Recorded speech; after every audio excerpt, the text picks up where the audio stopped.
Puro ka mo kayong tarantado, yun ang sabi mo sa kanila. Kaya kayo ngayon, makikita nila ako. Yun eh, kasi masyang na yan, no? Hinahanap nila ako, makikikampi raw kay Badong. Sabi ko, bakit ako kung kumampi ako kay Badong? Bakit? Totoo na may sinasabi ni Badong, tarantado pala sila eh. Oh. Parang natapos ang usapan, sagutin niya si Badong. O, di tapos. Dinamanda nga yung tatay ko ng time na yun. Nandiyan ako nakatira sa kanila. Diyan ako nakatira sa kanila. Siyempre, ang feeling ko noon, para kung yung naano ko dun sa nag-uumpugang bato. Dahil nung time na yun, diyan ako nakatira sa Apalit. Tapos, kwento mo kung ano ba ang buhay doon sa doon sa magulang ni Danya Rason. Ano ba ang ugali nila? Pag doon ka na nilbihan, 24 hours, tumatag ka na. Kailangan malakas ka. nung bang nanilbihan ka doon, meron ka ba sweldo? 500 a week.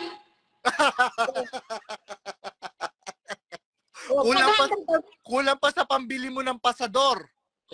Kaya nga tapos meron pa akong anak na susuportahan. Kaya nag-decide ako, sabi, alis nilang ako ulit. Ba't ako mag-stay doon? Tsaka, wala kang doon, yung hindi ka mapapahinga.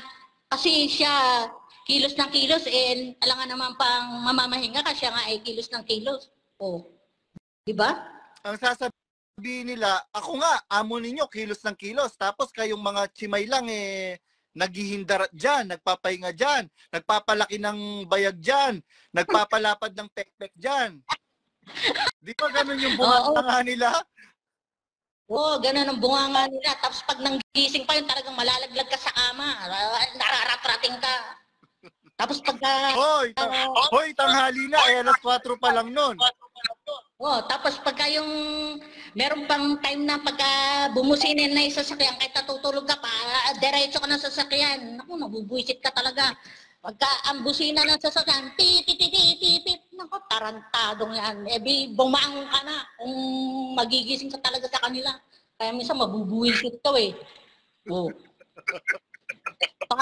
para kang tapos natatanda mo yung napunta kayo, di ba noon?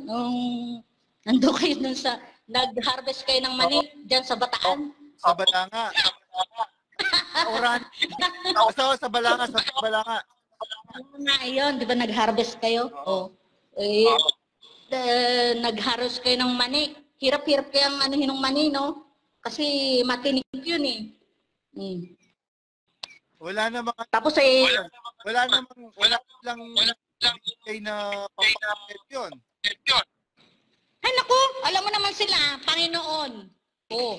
Kaya kailangan sundin mo yung Panginoon, sila. Takot sa mga kaya mahirap kaya nga pasalamat sila. Ikaw yung nagtagal doon. 'Di ba? Ang sinasabi kasi ng mga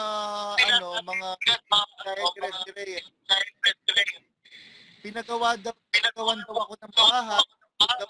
Tapos ganun gagawin ko. Lagi naman silang ganyan kahit hindi mag-iimbento ng ginawa kahit wala. Wala kang nagawang bahay. Yung pinagawa ko sa sarili ko. Puro ka mo kayong tarantado, yun ang sabi mo sa kanila. Kaya kayo ngayon, makikita nila ako. Yun kasi masyang na yan, hinahanap nila ako. Makikikampi raw kay Badong. Sabi ko, bakit ako kung kumampi ako kay Badong? Bakit? Totoo na may sinasabi ni Badong, tarantado pala sila Parang natapos ang usapan, sagutin niya si Badong. O, di tapos. Malay ko sa'yo.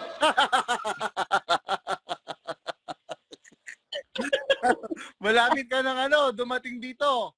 At maraming naninira sa akin na nagsisinungaling lang daw ako at naninira lang daw ako. Naku, puro kamo kayo katarantaduhan. O yan. Ano bang pangalan mo? Ano bang apelido mo? Rason! Yan. Rason po ang apelido niyan. Kaano-ano mo si Daniel Rason? First cousin! Bakit mo siya naging first cousin? Yung father ko tsaka father niya, magkapatid. Magkapatid? Yes, yun dinimanda. Tatay mo ba yung idinimanda ni Takyo? Oo, tarantadong yan. O bakit naman idinimanda yung tatay mo? Baka naman tarantado yung tatay mo kaya dinimanda. Hindi, nandahil lang yun sa halaman na ano sa ano niya, yung sa lupa niya. Pero, kung tutusin, bali, siyempre kiniklaim ng tatay ko na siguro siya kang nagtanim nung time na naghatian na yun, na nandun na sa part niya.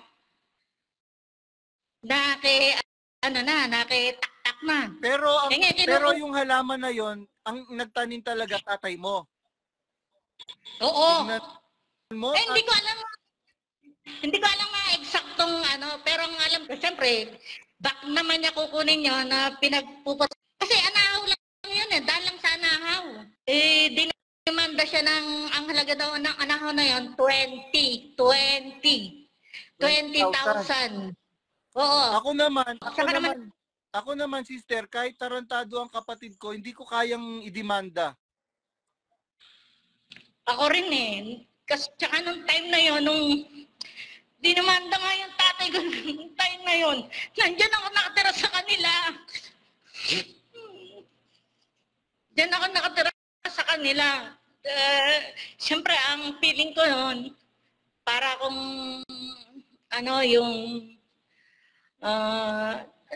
naano ako dun sa nag-uumpugang bato dahil nung time na yon diyan ako nakatira sa Apalit. Tapos yun nga, dinimanda niya, naghihiring sila. Tsaka hindi lang basta dinimanda yun, pinakulong pa yun. So nakulong yung tatay mo. Paano ka naman natira sa Apalit?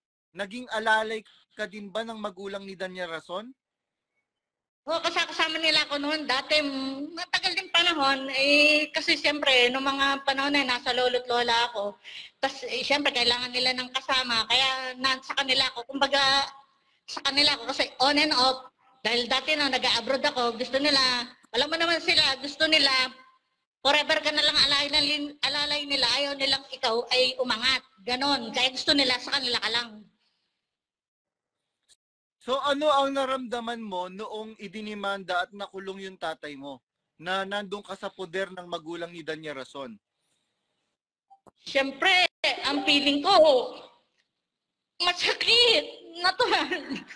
Dahil magulang mo yun Kahit naman siguro na hindi ako lumaki sa magulang ko, siyempre mapipil mo pa rin at saka hindi naman iba din yung nagdemanda Yun lang din yung ikinasasakit ng loob ko.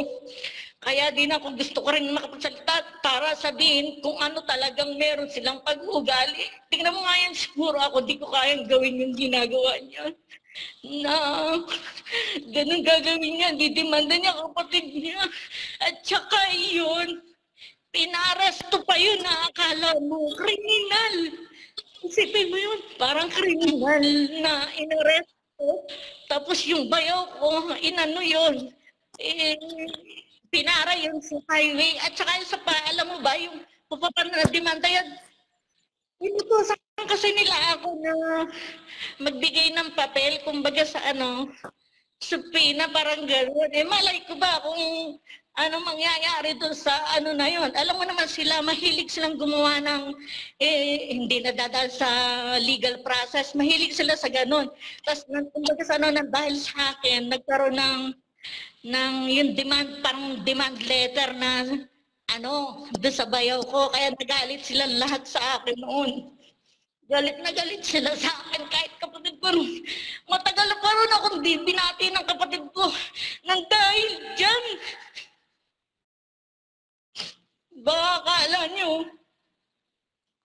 Ngayon, Sis Myra, ang dami kasing naninira sa akin na sinasabi nila, hindi daw totoo yung mga sinasabi ko at walang ya daw ako, wala daw utang na loob, na nilingap daw ako, at ganito ang iginaganti ko. Ano po ang masasabi niyo doon, Sis Myra Rason? Hindi. Alam mo naman sila mahilig silang mag-create ng story, tapos sasabihin sila maninira. Sila nga maninira. Paano silang sisiraan? Sila ang mahilig manira. Nag-i-invite sila ng tao na kahit hindi alam ng istorya, para magkaroon lang silang kakampi, gagawa at gagawa ng paraan. Naku, para namang hindi mo kilala yan. Naku. Kasi kilalang kilala na sila lalo ngayon. Dahil noon, sabi kasi ng iba, bakit ngayon ka lang nagsasalita? Bakit nung buhay si Brad Ellie, hindi ka nagsalita? Yun kasi yung sabi nila sa akin. Kasi nung buhay si Brad Ellie, pinagtatanggol kami yun ng totoo at yun yung nakita ko at naramdaman ko kay Brad Ellie. Maski ako man dati kahit may mga ibang kapatid na hindi rin ako nagsasalita about sa kanila. Wala akong sinasabi. Siguro ito na yung tamang panahon din na para magsalita ako. Ganon. Sabi ko nga, kung walang rason na limit ko at magsasalita, hindi maniniwala. Sa akin naman, wala akong pakialam kung sino mga basher na yan. Wala akong pakialam at hindi nyo alam kung anong totoo. Tarantado kayo.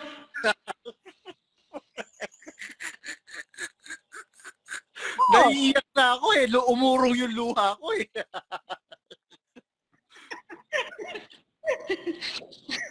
Oo, totoo.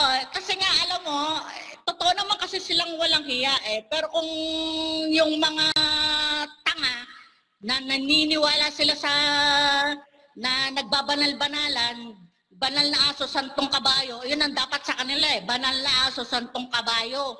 Dali yun sila. Mahilig lang sila magpaimbabaw na mabait.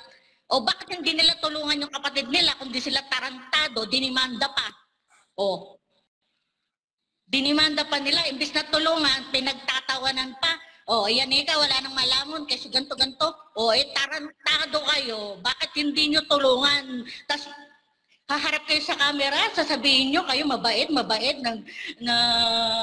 sasabihin nyo magtutulungan kasi ganito, tutulungan yung ibang tao, yung sariling dugo, hindi matulungan, hindi manda pa. Kung anong meron pa, kukunin pa. Tsaka pag nagbigay pa yan, pag nagalit sa'yo, pag inag-away kayo, babawian ka pa. Anong ugaling meron yun? Mga bata lang? Kaya alam mo kung tutuusin, yung mga nangyayari sa kanila na ngayon, ayan, karma na yan. Ngayon sasabihin nila, sino yung nagsasalita na yan. So, mahilig pa sila yung magsalita ng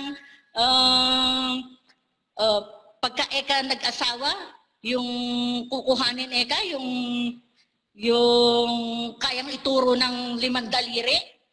Ngayon, kaya bang ituro ng 5 daliri? Wag daw, kailangan daw yung kailangan ituro ng 5 daliri, hindi yung ituturo lang ng usong gano'n. Ayun. So, ayun, Sis Myra Rason. Ngayon kasi ang nila, sinasabi nila, kaya daw ako umalis. Kasi daw, meron daw hihingi kay at hindi niya ako nagbigyan. Anong masasabi mo doon? Naku, hindi naman sila nagbibigay, ang damot-damot nila. Kalukuhan yan. Alam mo, mahilig lang silang kunyari ibibigay, pero gusto pa nilang itapon lahat ng kahit anong pwedeng pakinabangan ng ibang tao. Bakit? Gaya nga ng mga maraming sidecar doon sa bakuran nilang inimbak-imbak, binubulok lang nila, hindi nila ibigay sa kung sino dapat na pakinabangan. Katarantado nila. Puro kamo kayo pa imbabaw at mga tarantado. Papasok na ako.